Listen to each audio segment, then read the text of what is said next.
Okay, now we go into the explicit feedback through click.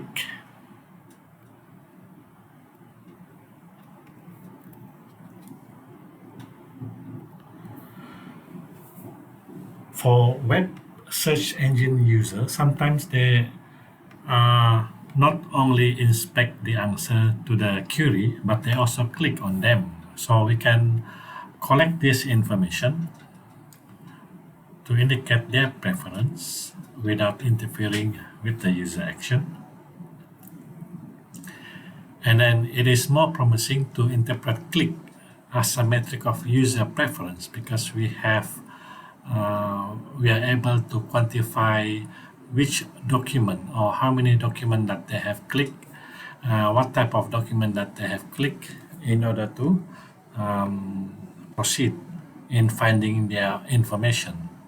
So for instance, a user can look at the result without clicking and then decide to skip that document and then later on click on the result that appear lower in the rank. So in this case, we are saying that the user prefer the result, click on the result shown, which is listed in the lower rank, okay, with bigger rank number, like for example, first, second, third, fourth, fifth, and so on. So they look at the ninth or the 10th document. This type of preference relation take into account the result clicked on by the user, but also the result that were inspected and not clicked by them. So to interpret click as user preference, we adopt the following definition. So we are given a ranking function R that will take query I and document J, and let Rk be the k rank result. So when we have R1, that is the first result, R2, second result, R3, the third result, and then when we have a check Rk, that indicate that the user has clicked on the kth result.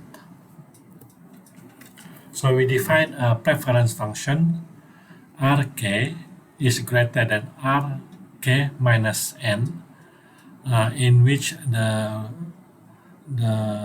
range is from 0 to k, that states that according to the click action of the user, the k top result is preferable compared to the k minus n. For example, if we have fifth top result clicked by the user, that means the fourth, the third, the second, and the first result are not preferred by the user. So let's consider the following example regarding the click behavior of the user shown above. So they click on document number 3, document number 5, and 10. So this behavior does not allow us to make definitive statement about these three. We cannot say that R3 is more important than R5, R10 is more important than R5, and so on. But it allows us to say R3 is more important than R1 and R2. R5 is more important than R4. R10 is more important than R9, 8, 7, and so on. So we have two distinct strategies to capture the preference relation in this case. So the first one is called skip above. So skip above says that if we have check Rk, then whatever we have in the previous one, they are not preferred by the user. So it means all of them which are not clicked on. So for example, if we consider 5, so R5 is preferred by the user compared to R4, R2, and R1. And this one also, if the user click on R10, so R10 is preferred by the user more compared to R9, 8, 7, 6, 4, 2, and 1. So that is the skip above strategy. For the skip previous, they only consider the previous document. So for R3, R3 is more important compared to R2. R5 is more important compared to R4. R10 is more important than R9. So this is what we get for the R3. So this is for the skip above strategy. So in which R3 is more important compared to R1 and R2.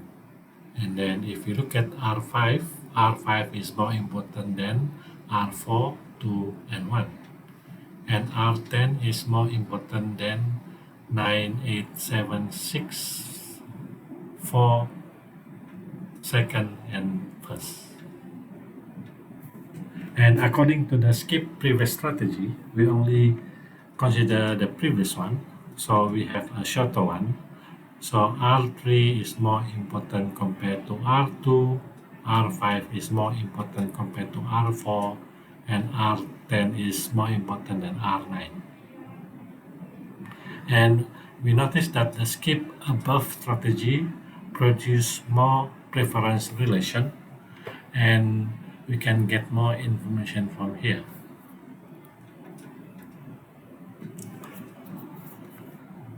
Okay, the discussion previously was restricted to the content of a single query only. However, in a real-world situation, a user may issue more than one query in their search for answer to the same task. For example, if we have this situation in which the first row indicates the first set of results returned to them, but they didn't check any one of them. The second row indicates the second result after they modify the query and they click on document number 2 and 5. So this is considered as live query stream or known as query chain. So to illustrate this, we consider that the two results set in the same query chain led to the following click. So the first one is the first result that we get from the first query. When the user modify the query, we get the second set. So two distinct strategy that can be used to capture the preference relation. The first one is called top one no click earlier.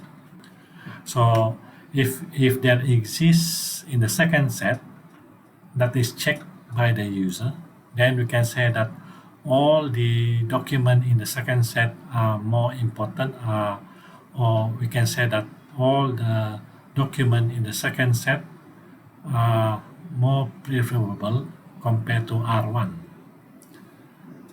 And if we have this strategy called top 2 no click earlier, so if there exists a document in the second set that is clicked by the user, then that all set of documents in the second set are more important than the first and the second document from the first set of result. So we can say that for S2, when the user click on the S2, we can say that all the document in the second set are more important compared to the first document in the first set of result.